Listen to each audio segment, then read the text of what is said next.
Hello friends, Neha એજ્યુકેટરમાં આપનું સ્વાગત છે.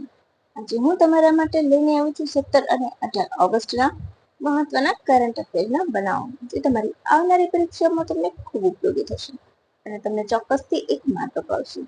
પરંતુ એ પહેલા વિડીયોની શરૂઆતથી લઈને અંત સુધી જરૂરથી જોજો, જેથી કરીને તમને વિડીયોના કન્ટેન્ટ અંગેની માહિતી મળે. જો તમે આ ચેનલ ઉપર નવા હોય તો મારી ચેનલને સબસ્ક્રાઇબ કરીને બેલ આઇકોન પ્રેસ કરવાનું બિલકુલ પણ ભૂલતા નહીં.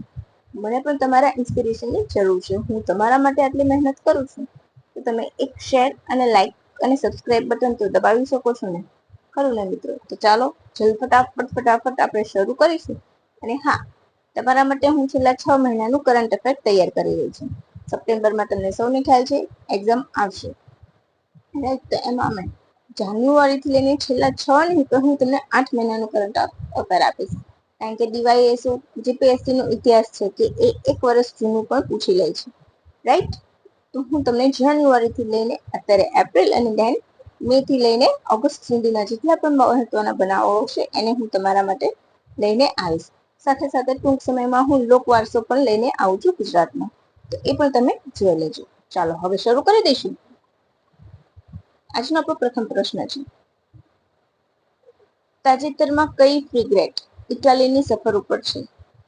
તો option A INS Tamal, INS Shakti, INS Durga કે એક પણ નહીં? બોલો.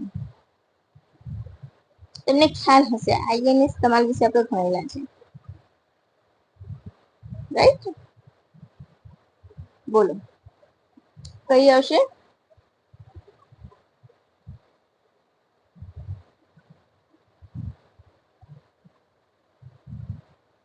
બોલો. આપણે કોની પાસેથી લીધી છે?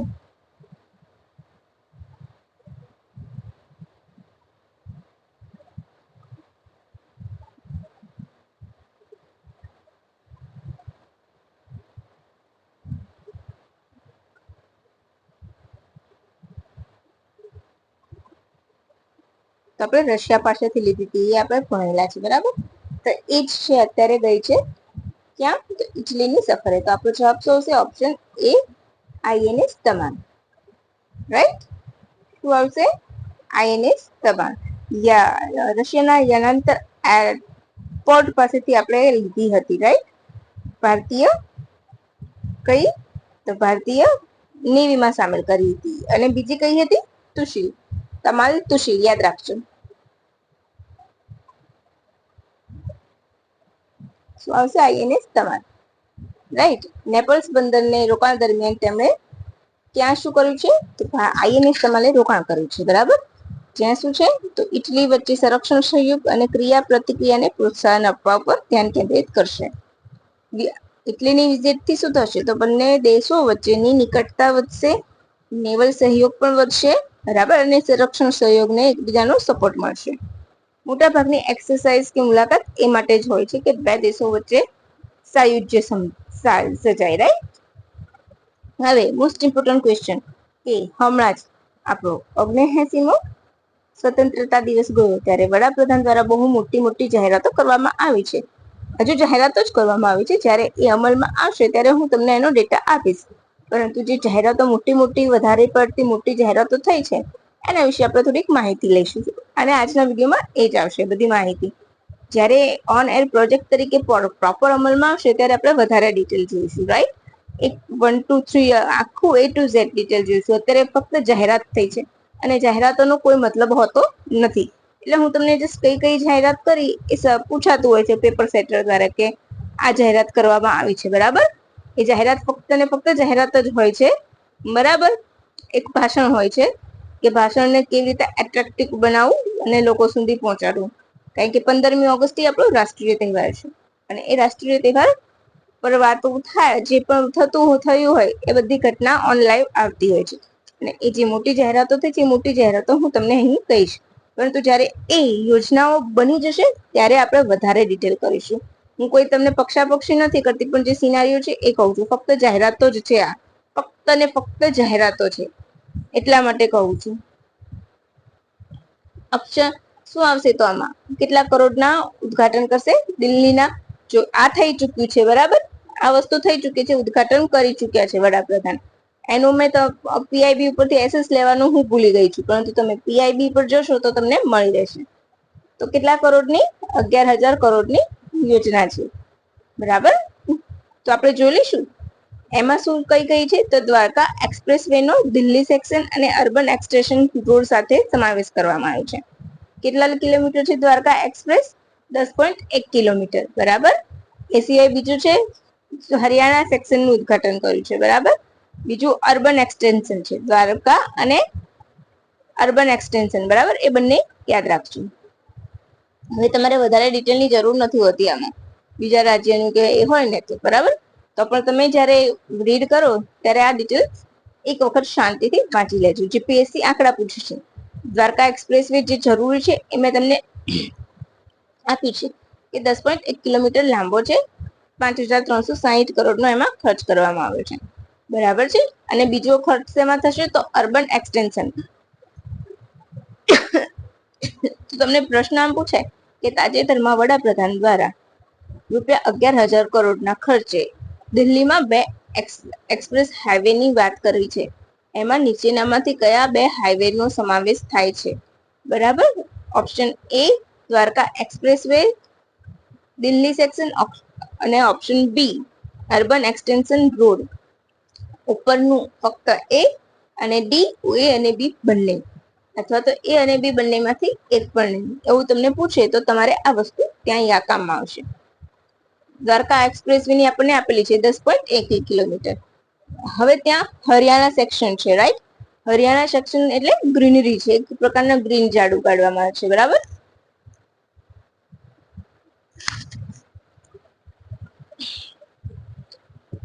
હવે આપણે આગળ વધીશું. હમણાં જે સ્વતંત્રતા દિવસ ઉજવ્યો તેની થીમ શું હતી? ડિજિટલ ભારત, નયા ભારત, શાઇનિંગ ઇન્ડિયા, વિકસિત ભારત. તો આપણને તમને ખબર છે નયા ભારત, બરાબર. સિમ્પલ થીમ છે, એ પૂછાય છે. પછી આ પ્રશ્ન તમે લખીને રાખજો કે આવનારી પરીક્ષામાં 100% આવશે.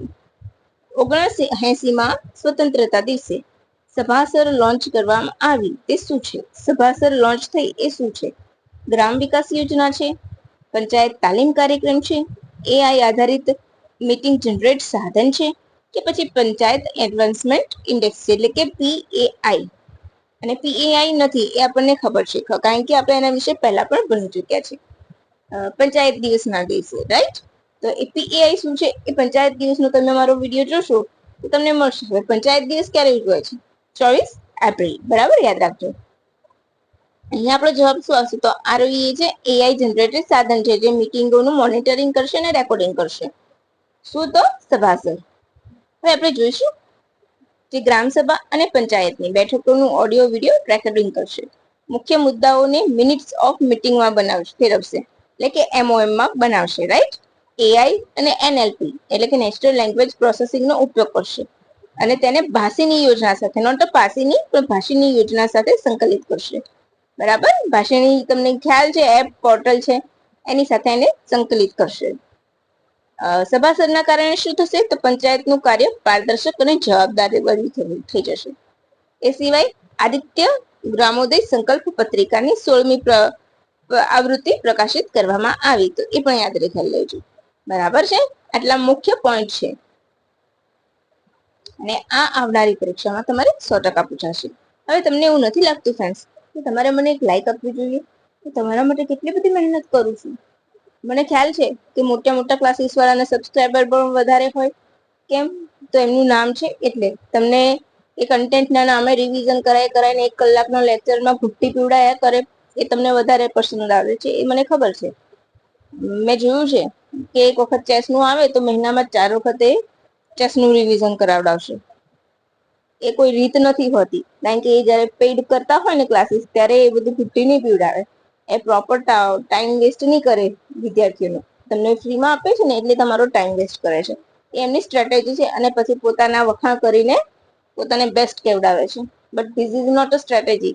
આ કોઈ સ્ટ્રેટેજી નથી, આ ફક્ત વિદ્યાર્થીનો ટાઈમ બગાડવાની વાત છે. એકની એક વસ્તુ કરવાથી એ રિવિઝન નથી થઈ જતું. 1 કે 2 વખત હોય, પણ મહિનામાં તમે જ્યારે પણ એ પોઈન્ટ એક વખત આવવાનો જ હોય છે કરંટમાં, એટલે તમે અત્યારથી ઇતિ 15 મિનિટ એની અંદર બગાડો બોર્ડ વર્ક કરીને, એ બેસ્ટ નથી હોતું, એ વેસ્ટ ઓફ ટાઈમ છે વિદ્યાર્થીઓ માટે. અને એ ફક્ત ને ફક્ત ફ્રીમાં જે કન્ટેન્ટ મેળવતા હોય છે એ વિદ્યાર્થીનો વેસ્ટ ઓફ ટાઈમ કરે છે, એમના ક્લાસના વિદ્યાર્થીઓનો પેઇડ વાળાનો નહીં કરે. એક વખત તમે જોઈ જોજો ત્યાં જઈને, એટલે તમને આઈડિયા આવશે. પેઇડ મેમ્બરશિપ લેશો ને તો તમને ખ્યાલ આવશે કે આ ક્લાસ વાળા કેવી તિકડમ ચલાવતા હોય છે મોટા મોટા. હવે આપણે આગળ આવી જઈશું. ચાલો જવા દો, છોડો. આઈ થિંક સો તમને લોકોને પણ ફ્રી અને સારો કન્ટેન્ટ મળે, કોઈ જાતના ન્યુસન્સ વગર, કોઈ જાતની વધારાની બકવાસ વગર, એ તમને નથી ગમતું. સ્વતંત્રતા દિવસના અવસરે પ્રધાનમંત્રી નરેન્દ્ર મોદીના સંબોધનને છેલ્લા 11 વર્ષના પ્રગતિ, વર્તમાન શક્તિ અને સમૃદ્ધ ભારતનો રોડ મેપ કોણે ગણાવ્યો છે? Option A Rajnath Singh, option B Nitin Gadkari, option C Amit Shah, option D Dharmendra Pradhan. બોલો. ઓફકોર્સ એમના પરમ મિત્ર અમિત શાહ, રાઈટ?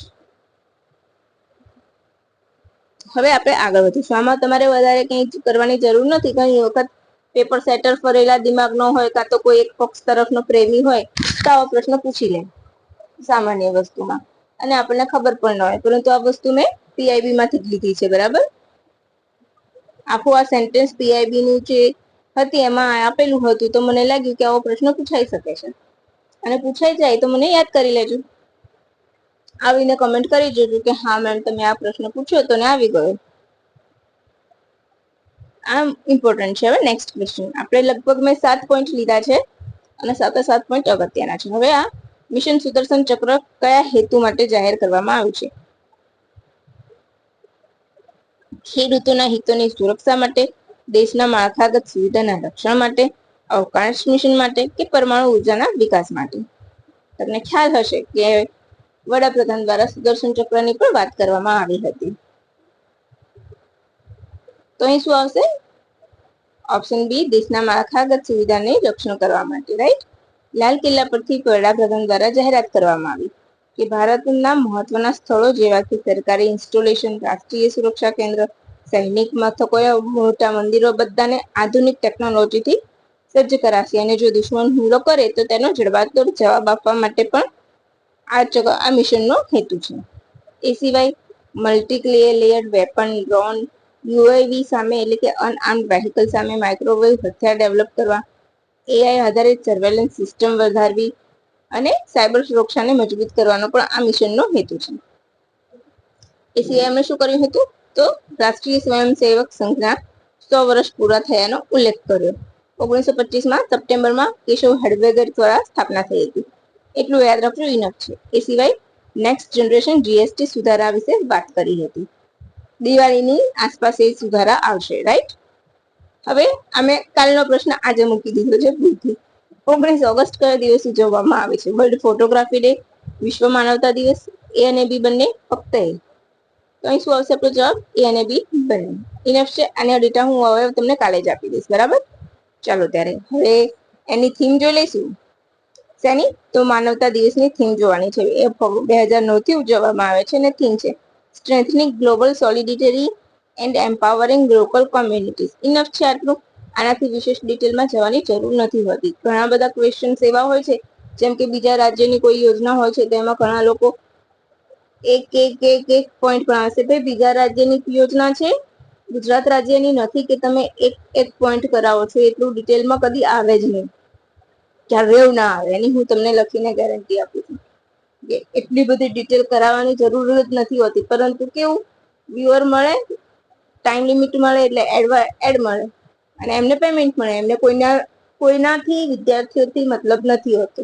તમે એક વસ્તુ જોઈ કે એસએસસી ની જે એક્ઝામ હતી, તો બીજા રાજ્યના જે ક્લાસીસ વાળા છે વિદ્યાર્થીઓના સપોર્ટમાં ઉતર્યા, પરંતુ અહીંયા તલાટીનો જે અનપેડ સિલેબસ આપ્યો, કોઈ ક્લાસ વાળા આવ્યા ના.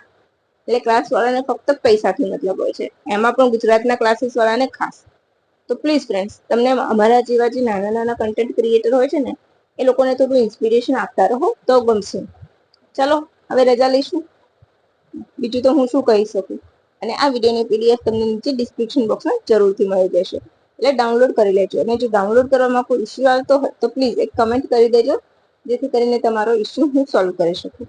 ચાલો મિત્રો, હવે રજા લઈશું. ફરી કાલે મળીશું નવી માહિતીના ખજાના સાથે. અને હા, છેલ્લા 6 મહિનાનું કરંટ અફેર હું આજના દિવસમાં તમારા માટે લઈને આવી જઈશ, તો તમે એ પણ જોઈ લેજો. ઓલમોસ્ટ રાત્રે આવી જશે, રાઈટ? તો ભૂલતા નહીં એને પણ જોવાનું. એના માટે તમારે ચેનલ સબસ્ક્રાઇબ જરૂરથી કરવી પડશે. તો ચાલો ફ્રેન્ડ્સ, રજા લઈશું. ફરી કાલે મળીશું.